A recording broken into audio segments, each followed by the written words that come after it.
Hello साथीहरु, आज हामीहरु चाहिँ हाम्रो दिदीकोमा धान रोप्न जाँदैछौँ है।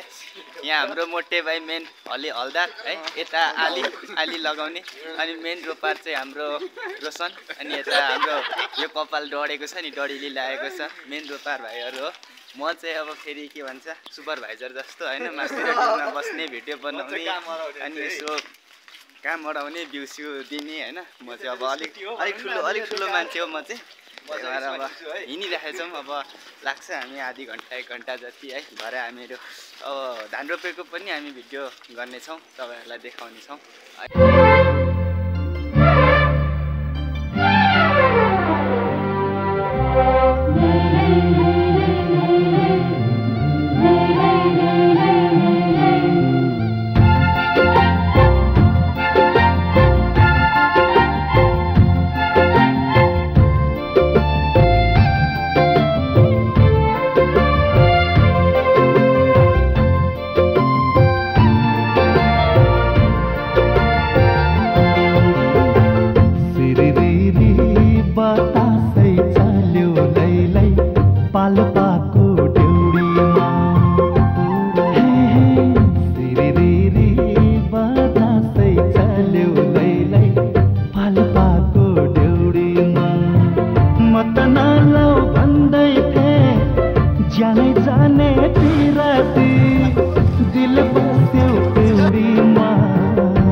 उतापट्टि उस मान्छ एउटा पलासी हेर त मैले पलासी त